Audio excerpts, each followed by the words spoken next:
Pemerintah Turki memastikan menahan 16 warga negara Indonesia yang akan melintas ke wilayah Suriah. Namun, belum ada kepastian apakah 16 warga negara tersebut adalah warga negara Indonesia yang dinyatakan hilang karena memisahkan diri dari kelompok tur wisata ke Turki.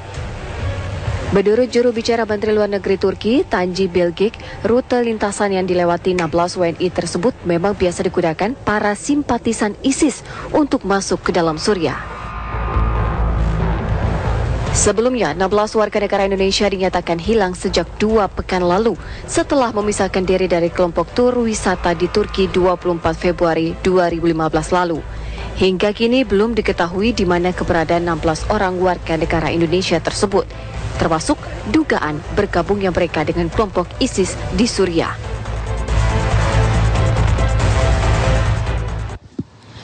Selamat malam, Assalamualaikum warahmatullahi wabarakatuh. Saya Bagis Manisang, jumpa lagi di Jasport Cafe Plaza Festival Kuningan. Saat ini kita sudah melihat tadi bagaimana ada informasi soal 16 warga negara Indonesia yang ditemukan, dan dalam kasus ini Kapolri juga masih menghimpun data-data dari siapa-siapa saja WNI yang diduga ini hendak bergabung dalam ISIS. Tapi ada informasi terbaru, nanti kita akan perbaharui lagi. Sebenarnya ada berapa sih kelompok yang kemudian diduga akan menuju ke Suriah untuk bergabung bersama ISIS atau tidak?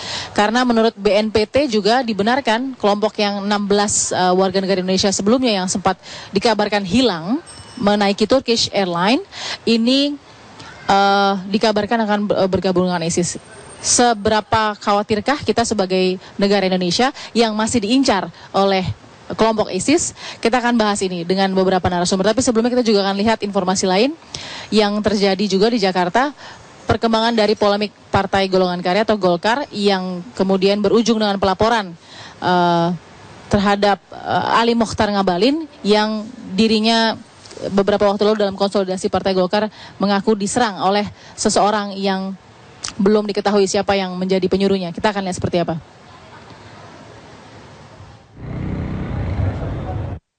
Wasekjen Partai Golkar, Ali Mokhtar Ngabalin dilaporkan oleh Roger Raweyai atas dugaan kasus penganiayaan.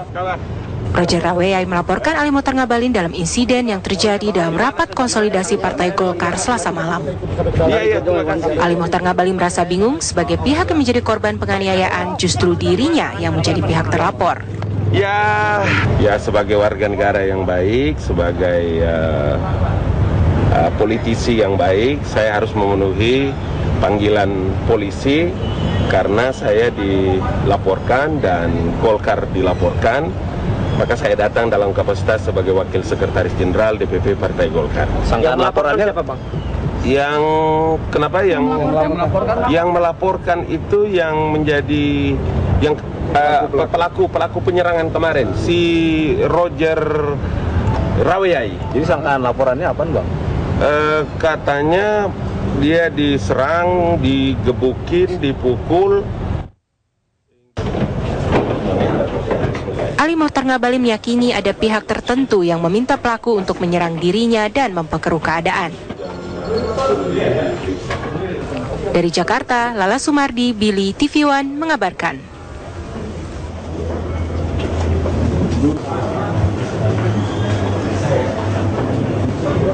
Dilakukan oleh seseorang yang bernama Roger Raweyai itu pada saat terjadinya konsolidasi Partai Golkar, justru Ali Mokhtar Ngabalinnya yang dilaporkan kemudian atas tuduhan melakukan pengeroyokan. Nah, kita akan lihat sebenarnya apa yang terjadi pada saat konsolidasi Partai Golkar itu yang digelar, kemudian menuai ada kericuhan di sana.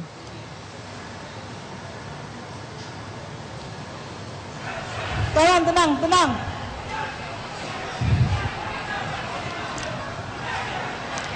Seorang laki-laki dengan baju berwarna biru kemudian yang dikatakan sebagai penyusup ini masuk saat rapat konsolidasi Partai Golkar pasca putusan atau pasca keterangan pers dari Menteri Hukum dan HAM yang mengesahkan kubu Agung Laksono. Penyusup ini melakukan penyerangan terhadap Ali Mokhtar Ngabalin yang saat itu ada dalam rapat konsolidasi. Lalu kemudian beberapa saat setelah Roger Raweyai, kalau tidak salah informasi yang diberikan oleh pihak Barreskrim, RR ini kemudian dibekuk oleh beberapa pihak pengamanan dan justru juga kader Partai Golkar yang sempat terpancing emosi dengan penyerangan yang dilakukan oleh seseorang penyusup ini terhadap Ali Mohtar Ngabalin. Tapi justru dengan kondisi seperti itu, seorang penyusup ini justru malah juga mendapatkan bogem mentah dari pihak keamanan.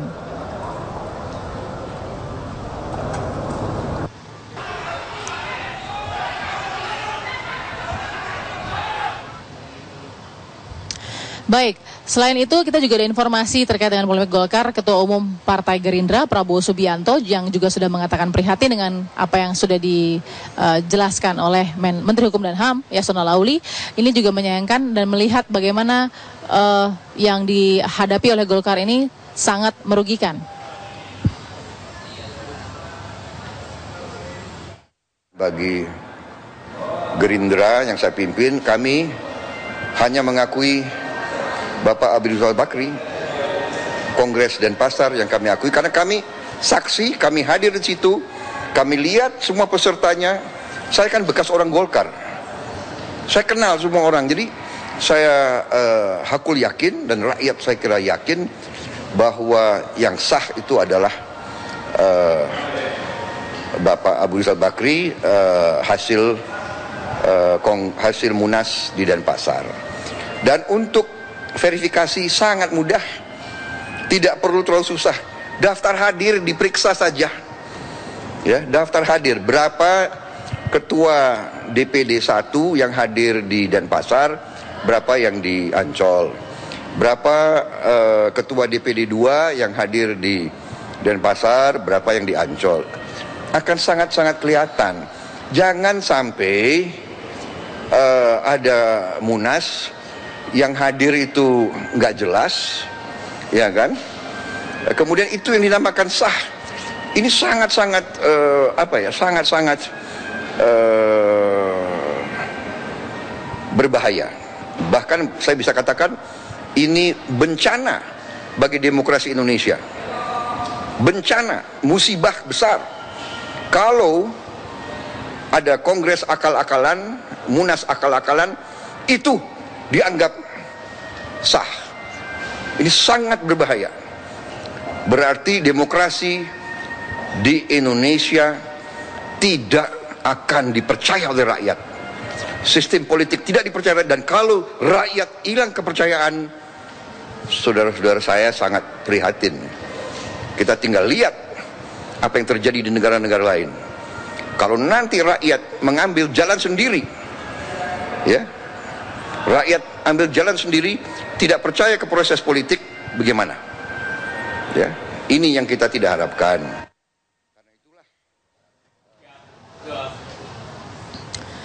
Ya, dari informasi soal polemik Golkar tersebut tadi dari Ketua Umum Partai Gerindra Prabowo Subianto, kita juga punya informasi mengenai tema kita yang akan kita bicarakan malam hari ini.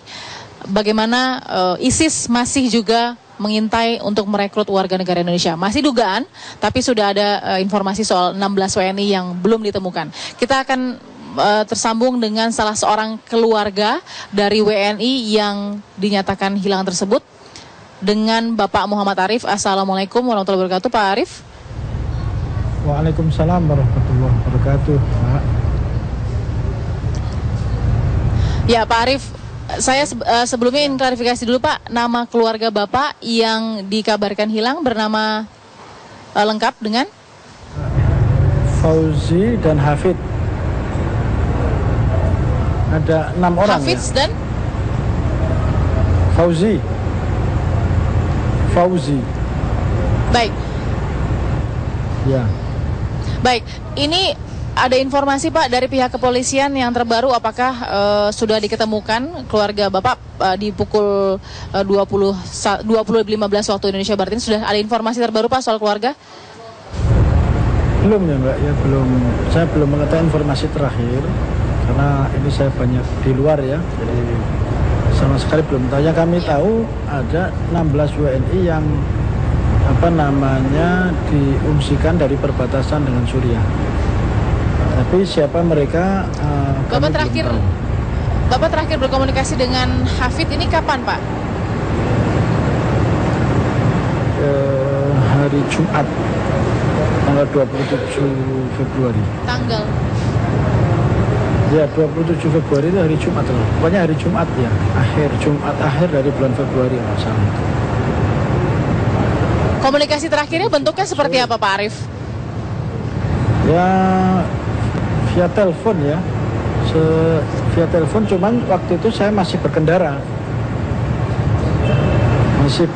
Sehingga tidak begitu jelas. Boleh mungkin Pak dikabarkan apa sih yang dikomunikasikan saat terakhir kali dengan Hafiz, Pak? Nah itu bukan Hafid ya, Fauzi ya.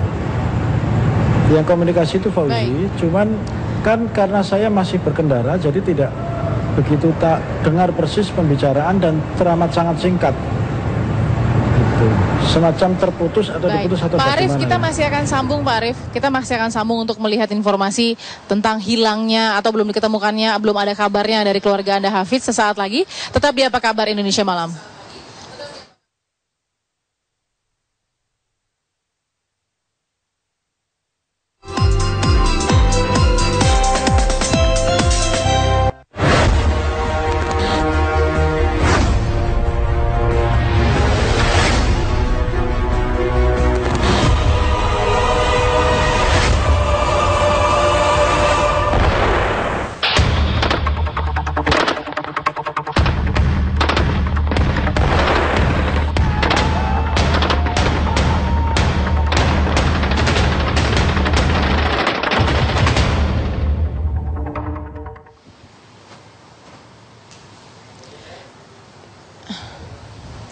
ISIS terus incar WNI.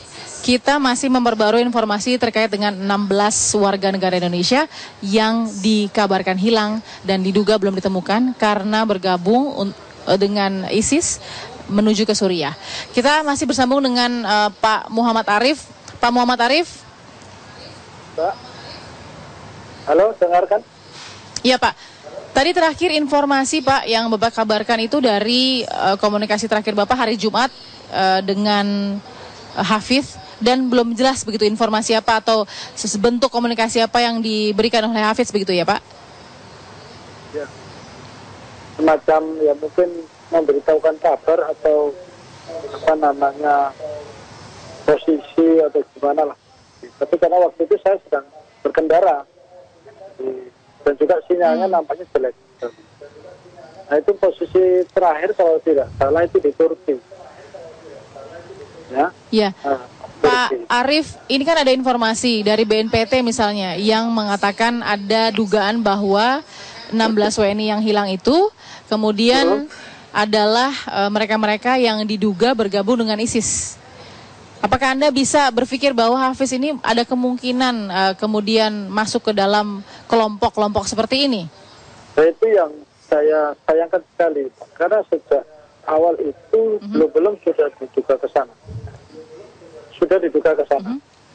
Jadi sebelum bisa menginformasikan secara akurat proses kehilangan anggota keluarga kami yang katanya berpamitan, itu kok sudah mengarahkan bahwa ke-16 WNI itu bergabung dengan kelompok yang sedang berkonflik di Syria. Oke, berarti informasi soal keberadaan Hafiz justru belum diketemukan begitu Pak Arief ya? Sampai detik ini belum ada kabar. Memang sempat ada kabar pagi kemarin ya bahwa ada 16 WNI, tetapi belum ada kejelasan siapa 16 WNI itu. Ketika saya ragunya begini Mbak, karena 2 hari yang lalu itu ada berita online ya, itu ditemukan 16 WNI juga yang terdiri dari. Baik, Pak Arief, kita masih satu orang melihat pria. bagaimana informasi tentang, ada informasi juga kan diketemukan 16 WNI gitu. Nah ini kita akan mendengarkan apa kata Pak Kapolri Komjen Pol Badrodin Haiti yang mengatakan ada beberapa WNI berjumlah 16 yang ditangkap otoritasnya di sana. Informasi awal ya baru kita dapat datanya saja. Untuk bagi keluarga yang ditinggalkan di sini bagaimana Pak, yang di Jawa Timur dan Jawa Timur? Ini yang ditanya yang mana? Ya yang 16 WNI kita itu? Ya dua-duanya 16. Kan ini 16 yang pertama, yang pakai smiling tuh, itu kan belum ditemukan. Terus sekarang ada 16 lagi. Ini Turki. Jelas apa?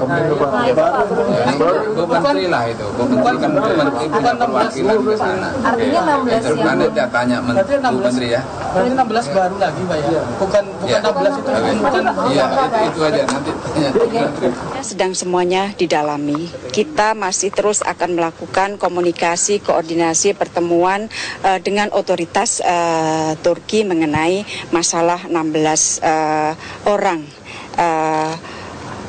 diduga warga negara Indonesia yang baru saja berada di tangan otoritas Turki. Jadi intinya bahwa komunikasi, koordinasi dan pendalaman masih terus dilakukan dengan otoritas Turki.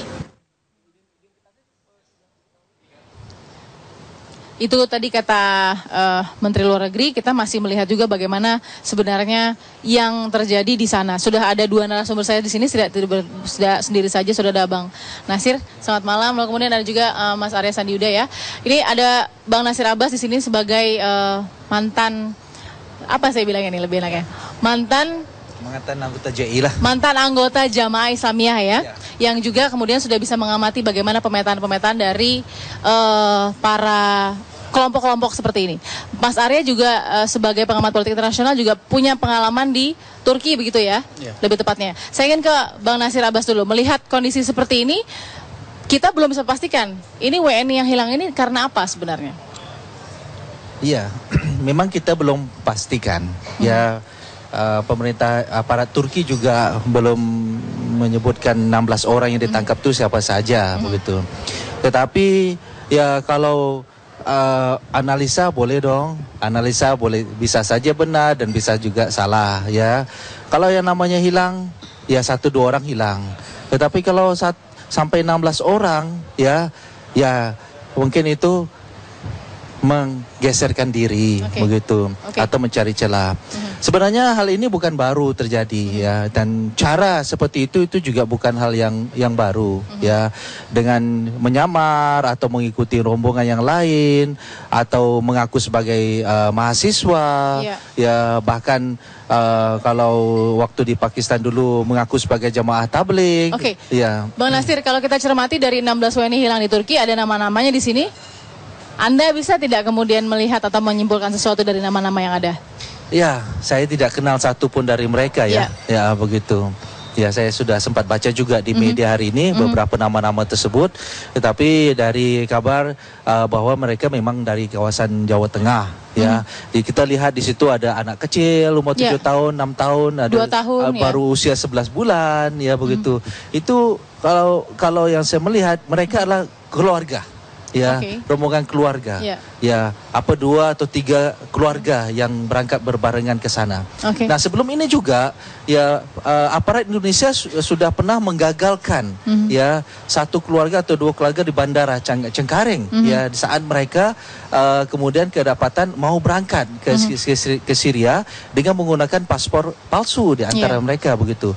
Ini menunjukkan bahwa memang sudah ada orang-orang yang indikasi ya, mereka ini punya rasa bangga untuk bisa tinggal di bawah daulah Islamiyah begitu. Yang mereka yakini Indonesia ini bukan daulah Islamiyah, bukan negara Islam ya, maka mereka ingin berhijrah ya, berpindah kepada negara yang mereka yakini lebih mulia, lebih baik untuk mereka tempati. Sebelum saya tanya sebenarnya apa sih ciri-ciri seorang individu yang ingin hijrah begitu ya dalam definisinya. Tapi saya ingin ke Mas Arya dulu. Mas Arya, dengan kondisi hilangnya ini kan tempatnya di daerah konflik ya, yang kita tahu sendiri, dan sangat kental dengan aroma ISIS di sana. Apa yang Anda cermati bahwa dihilang atau belum diketemukan 16 orang WNI ini sangat kuat kaitannya dengan ISIS?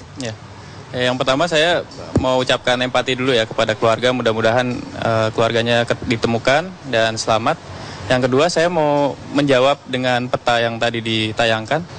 Itu kan ada kota Gaziantep ya. Nah, ini penting juga karena di sana banyak pelajar, banyak WNI di sana. Penting untuk kita pastikan bahwa kita tidak melihat WNI yang ada di sana sebagai penyalur atau pembantu kelancaran tersebut, karena sesungguhnya Gaziantep itu adalah tempat yang paling banyak pelajar dan WNI-nya membantu dalam konteks kemanusiaan. Nah, tapi memang betul kalau misalkan ditemukannya di sana punya indikasi kuat untuk menyeberang ke Suriah, karena memang perbatasan antara Suriah dan Turki itu memang panjang sekali ya, sekitar 900 km lah perbatasan darat itu. Dan itu bisa ditempuh dengan jalan darat begitu dan, ya? Dan ada jalur legal dan ada yang ilegal. Artinya kita biasa misalkan kawan-kawan pelajar itu membantu LSM kemanusiaan, ya ada dari macam-macam organisasi kemanusiaan di Indonesia itu melalui jalur-jalur legal. Dan itu melalui perizinan kerjasama dengan pemerintah resmi. Tapi juga banyak jalur-jalur yang ilegal. Nah, menurut saya indikasi kesananya bisa ada.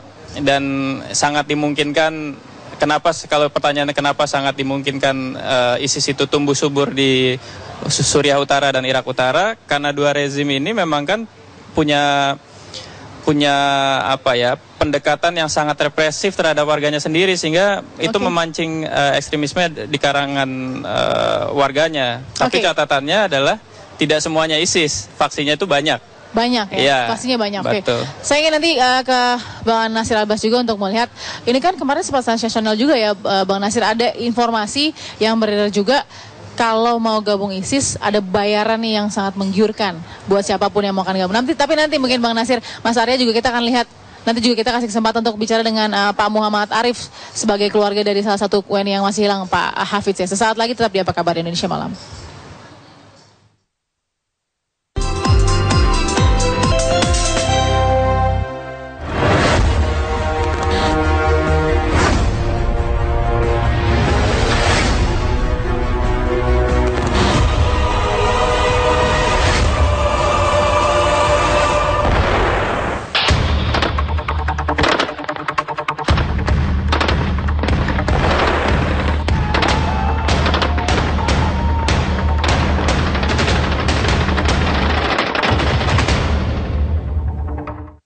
Adapun nanti kalau dinyatakan yang 16 ditahan itu bukan 16 yang hilang dari Smailin Tor, ini kan kita tidak bisa secara singkat menyimpulkan bahwasanya karena di perbatasan Syria dan Turki itu sangat mudah warga negara dari seluruh bangsa menyeberang ke sana, bahkan pengakuan beberapa rakyat setempat itu sangat mudah mereka mengantar untuk menyeberang ke Syria. Jalan-jalan tikus yang mereka lakukan. Akan tetapi perlu kita berikan informasi penguatan bahwasanya yang 16 itu diduga adalah 16 yang terpisah dari Smailin Tor karena sudah tersambung dengan pihak keluarga, dan pihak keluarga di Surabaya menyatakan ya kita bersyukur doanya makbul karena sudah akan kembali lagi ke negara Indonesia. Perekrutan secara aktif dari top down saya kira tidak ada orang ISIS datang khusus ke Indonesia. Akan tetapi sejak Indonesia merdeka, sejak negara NKRI dibentuk, semangat untuk mendirikan negara Islam, semangat militansi yang dimiliki oleh kelompok-kelompok yang bergabung di ISIS itu sama dengan semangat yang selama ini terdiam. Nah, setelah mereka ada kelompok yang dinamakan diri ISIS yang mendirikan khilafah di Syria dan Irak, itu yang kelompok-kelompok yang terdiam di sini merasa mendapat trigger, mendapat semangat karena mereka memiliki